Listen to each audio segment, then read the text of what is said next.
সৃষ্টিকর্তার জন্য বেরিয়ে গেল। আরো জোরে বলুন সুবহান।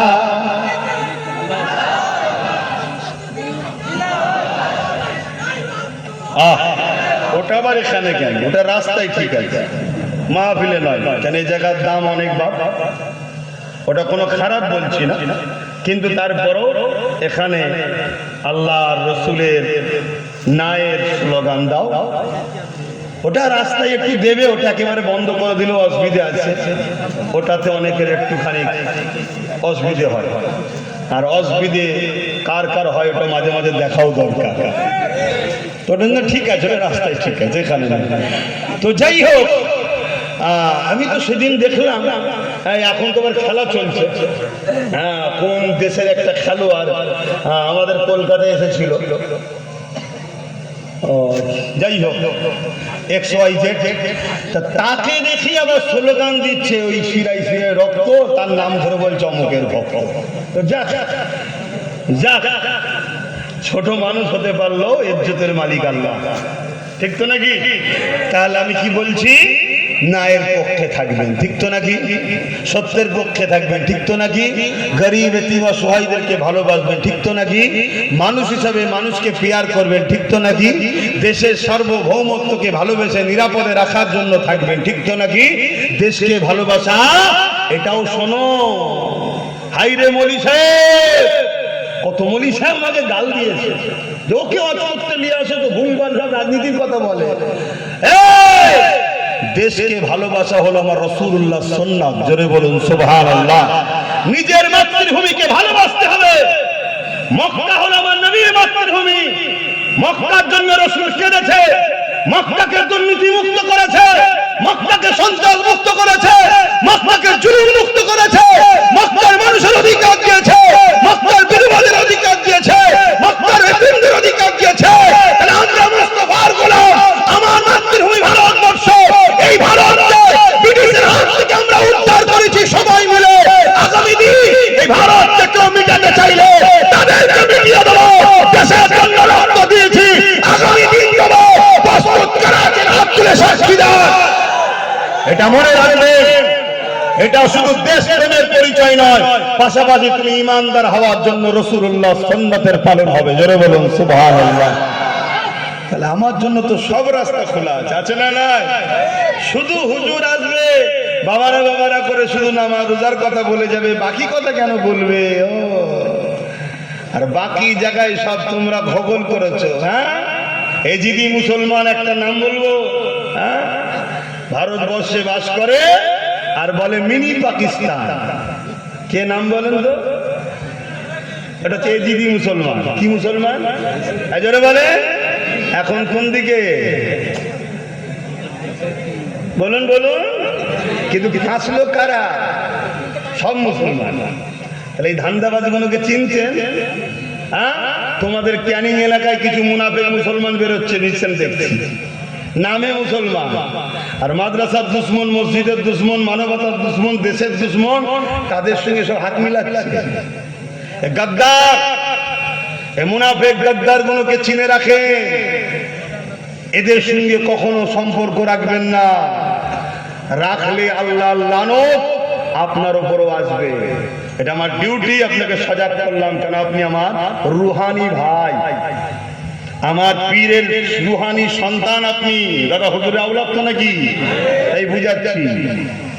সেই দিন ওই বলেছিল গাদ্দার এজিদি মুসলমান, কি বলেছিল? আবার বলে আমি হাজি, ইবলিসের চালা।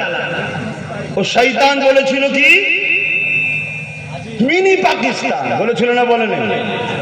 তা মিনি পাকিস্তান যখন বলবে একটা মুসলমান ভারতে বসবাস করে, যারা দেশকে ভালোবাসে তাদের উপরে, তাদের মনে ক্ষোভ হবে না? হবে না? বলুন। হ্যাঁ, কিন্তু গাদ্দার বলল কারো ইশারাই বলেছিল, আজকে প্রমাণ হলো। কি যদি মিনি পাকিস্তান বলে থাকে আর ওইটাকে প্রচার যখন তোমরা করেছিলে, তাহলে আজকে মিনি পাকিস্তান বলা লোককে আবার তোমার দলে নিচ্ছ কেন? তাকে সাথ দিচ্ছ কেন? তার কোমরে দড়ি বেঁধে ঘোরাচ্ছনি কেন? একটা প্রশ্ন চিহ্ন আছে না নাই? হ্যাঁ, আগামী দিনে এই প্রশ্ন উঠবে। সবে 2 মাস বসছে, বেশি ঘাটাচ্ছে না। আগামী দিন প্রশ্ন উঠবো নাকি নাকি না ঘাবড়ে যাচ্ছ? এজিদি মুসলমান হলে ঘাবড়াবে, হোসাইনি মুসলমান ঘাবড়াবে না। হোসাইনি মুসলমান যেমন জুলুম করে না, জুলুম দেখে চুপ থাকবে না। হোসাইন মুসলমান যেমন অত্যাচার করে না, অত্যাচারীকে দেখে চুপ থাকবে না। অতএব যে বলেছিল সেদিন মিনি পাকিস্তান, তার কোমরের দড়ি আমরা দেখতে চাই না, চাই না, চাই না, চাই না। তুমি তার কোমরের দড়ি না দিয়ে আগে বগল করলে ঘুরবে, বড় পথ দেবে, তাহলে আজকে আমরা বলতে বাধ্য হব তুমি এর মধ্যে মিনি পাকিস্তান বলিয়েছিল যাতে বিশেষ একটা সম্প্রদায় মুসলমানের উপরে খেপে যায়। ঠিক তো নাকি? কোথায় কিছু নাই, মৌলী সাহেবদের মেসেজে এসছে, এসে বলছে যারা মুসলমান হয়ে জন্ম লাইনে তারা হতভাগা। আল্লাহর সৃষ্টি কখনো হতভাগা হয়? বলেন, আল্লাহ সৃষ্টি হতভাগা হয়? আল্লাহ তো প্রত্যেকটা মানুষকে সৃষ্টি করে পাঠিয়েছে পৃথিবীর শ্রেষ্ঠ মখলুক করে। আপনি বলতে পারবেন এটা হিন্দুর বাচ্চা সৃষ্টি পৃথিবীর শ্রেষ্ঠ মখলুক নয়? বলতে পারবেন আপনি? ও যখন জন্ম হয়েছে হিন্দুর ঘরে হোক, সাঁওতালের ঘরে হোক, বাগদির ঘরে হোক, মহান স্রষ্টা ওকে শ্রেষ্ঠ মখলুক করেছে। চাঁদের থেকেও দামি, সূর্যের থেকেও দামি, পাহাড়ের থেকেও দামি মহান সৃষ্টিকর্তাকে শ্রেষ্ঠ মখলুক করে পাঠিয়েছে। বড় হওয়ার পরে তুমি মুসলমানের ঘরে এসেছো, তুমিও শ্রেষ্ঠ মখলুক হয়ে এসেছো। কিন্তু বড় হওয়ার পরে তুমি মুসলমান ঘরে এসেছো বলে আর বড় হয়ে চুরি করবে, ডাকাতি করবে, খুন করবে, লুটবে, বিধবাকে মারবে, এতিমকে মারবে। শুনছেন তো নাকি? তাহলে তুমি কি শ্রেষ্ঠ মখলুক আর আছো? তাহলে আল্লাহ বলছে আমি সবাইকে শ্রেষ্ঠ মখলুক করে পাঠিয়েছি। শ্রেষ্ঠ মখলুকের আখলাক কখনো জালিম হয় না, অত্যাচার হয় না, খুনি হয় না, লুটে নেয় না। যখনই তুমি মানুষ চুরি করবে, লুটবে, খুন করবে, অত্যাচার করবে, কোরআন বলছে উলাইকা কাল আনআম, তুমি তখন চতুষ্পদ জন্তুর ন্যায় হয়ে গেলে। কোরআন আরেকটু বলছে বলহুম আদাল, চতুষ্পদ জন্তুর থেকেও নিকৃষ্ট হয়ে গেল। তাই আমি কাউকে একটা জাহান্নামের লকাব দিয়েছিলাম, জানেন তো নাকি? এ নিয়ে কত ফতোয়া, এসব কেন বলবে, এসব কথা পেয়েছে, এসব বলার কি দরকার? কই আমি তো আপনাকে বলিনি, আমি আপনাকে বলেছি, আপনাকে বলেছি, কাউকে বলেছি? তোকে বললাম কেন? কেন ওর হাতে হাজারো খুন হয়েছে, ওর হাতে হাজারো গরিবের ঘর ভাঙা হয়েছে, ওর ইশারাতে কত মায়ের কোল খালি হয়েছে, ওর ইশারাতে কত বের রেপ হয়েছে, ওর ইশারাতে কত লোকে আত্মহত্যা করেছে, ওর ইশারাতে কি না জুলুম হয়েছে। তাহলে আল্লাহ বলছে হাত ধরো, তোমাকে মানুষের সেবার জন্য পাঠিয়েছি, কাউকে লুটার জন্য পাঠাইনি। পা ধরা ন্যায়ের পথে চলার জন্য পাঠিয়েছি, এই পা ধরা কাউকে ক্ষতি করার জন্য পাঠাইনি। কিন্তু আজকে তোমার হাত দেখতে মানুষের মতো, পা দেখতে মানুষের মতো, কিন্তু কাজটা হিংস্র পশুর থেকেও খারাপ। কখনো কখনো আমরা ওই ন্যাশনাল জিওগ্রাফি নাকি একটা আছে, দেখবেন বাঘ হরিণের বাচ্চাকে শিকার করতে গিয়ে ময়াতে আবার ছেড়ে দিচ্ছে। কিন্তু মানুষের মধ্যে কিছু মানুষ আছে হিংস্র বাঘের থেকেও খারাপ, তার পায়ে ধরলেও ছাড়ে না, তাকে যত করুক তাকে ছাড়ে না, তাকে খুন করে দেয় পর্যন্ত। এরকম এদেরকে কোরআনের ভাষায় বলা হয় উলাইকা কাল আনআম, চতুষ্পদ জন্তুর ন্যায়, বলহুম আদাল, তার থেকেও খারাপ। আর আমি তো বলেছি কুকুর, কোরআন বলছে শুকরের থেকেও খারাপ। তুমি তাকে মানুষ দেখছো, তো আমি কি করব? আমার সৃষ্টিকর্তা বলছে সে মানুষ শুকরের থেকেও খারাপ। কেন? সে জালিম, সে অত্যাচারী, সে খুনি।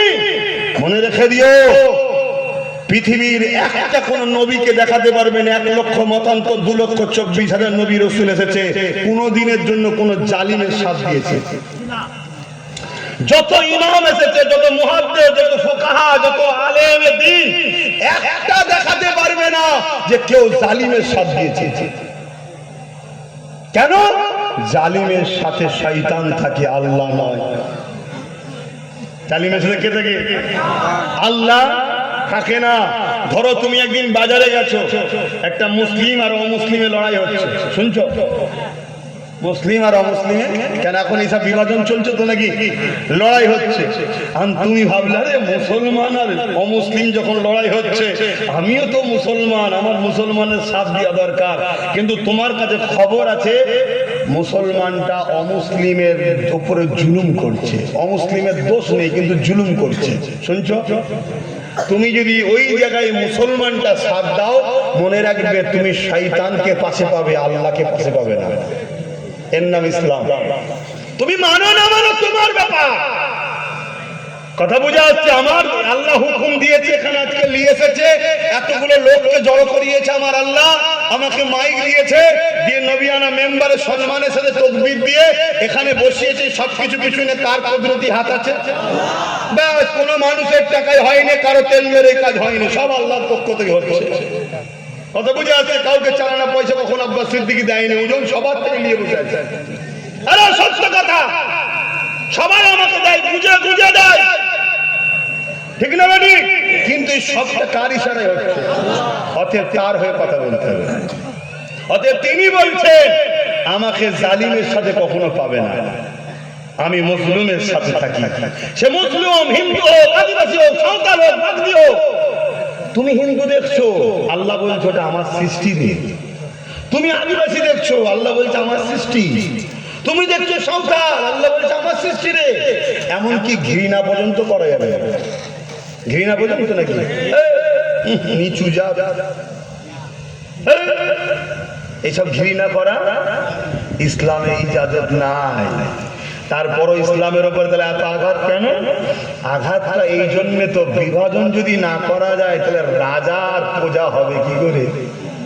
মালিক হব আমি, মালিক বাদশাহ বসে থাকবো, আমার কাছে এসে বলবে জাহাপানা জাহাপানা।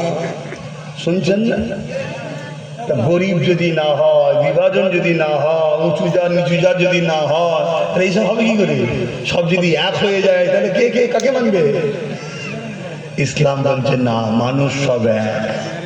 এবার মানুষের কর্মের মধ্যে ভালো মন্দ বিবেচনা হয়, কর্মে। কেউ গরিবকে পেলে খাবার দেয়, আবার কেউ গরিবের ওই একটা জায়গা ঝেড়ে নেয়, দুটো কি এক? তাহলে যে দেয় সে তো ভালো হবে। তো যাক ভাই, সময়ের দিকে খেয়াল করছি, একটু হাজিরি দিয়েছিলাম, একটু আসলাম, বহুত দিন পর আপনারা পেলেন, 15 বছর নাকি দিয়েছে। তা আল্লাহ কারে এখন তো রাস্তা ক্লিয়ার হয়ে গেছে নাকি? তবে কিন্তু পুরো ক্লিয়ার হয়নি, একটা গাঁট এখনো রয়েছে, ঠিক না? তবে নতুন এসেছে, আমরা চাইব নাই প্রতিষ্ঠিত করব, সংবিধান প্রতিষ্ঠিত করুক, বাস আর কিছু চাই না। আমি বলবো না যে আমাদের জয়গান গাও, আমাদের কাছে মাথা টুপি দিয়ে ইফতার গেল, এটা আমরা বলবো না। আমরা ও শখ আমরা করি নাকি? এই শখ করেই তো মরেছ। ঘুমটা দেখে খুব ভালো লাগছিল, হ্যাঁ? তাহলে আমাদের দোষটা কম নাকি? কেউ যখন দেখছে ঘুমটাতেই ভোট পেয়ে যায়, টাকা দেবো কেন, চাকরি দেবো কেন, স্কুল দেবো কেন, ঘুমটা দেবে। আর যখন তুমি বললে ভাই তোর ঘুমটার দরকার নেই, আমার বাড়িতে অনেক ঘুমটাওয়ালা রয়েছে, তুই আমাকে সংবিধান দে, আমার অধিকারটা দে, তাহলে দেখবেন আর ঘুমটা দেবে না। যে এসেছে তার কাছেও আমাদের মেসেজ এটা, সংবিধান প্রতিষ্ঠিত করুন, মানুষ মানুষের মতো করে তাহলে চলবে, দেশ দেশের মতো চলবে, আইন আইনের মতো চলবে। সংবিধান প্রতিষ্ঠিত করুন, তাহলে কোনো সমস্যা থাকবে না। আর সংবিধান যদি প্রতিষ্ঠিত না হয় তাহলে একটাই মেসেজ দেবো, 2 মাস হয়নি যারা গেছে, যা আন্ডা থেরাপি হচ্ছে, আন্ডা পর্যন্ত ডিম ডিম ডিম, যা ডিম থেরাপি চলছে বলার মতো নয়। তবে আগামী দিন কিন্তু ডিম আর পাওয়া যাবে না, তখন অন্য থেরাপি চলবে।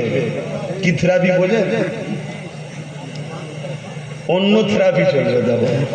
তাই বলবো, এসেছেন ভালো কথা, সংবিধান প্রতিষ্ঠিত করুন। হাওয়া চলছে, মেঘলা হচ্ছে, আসেন, সময়টাও সংক্ষেপ। এ নবী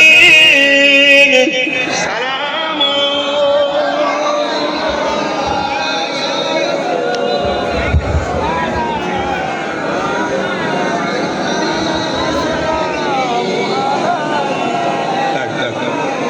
থাক কাছে শোনেন আমার ভাইরা, দোয়া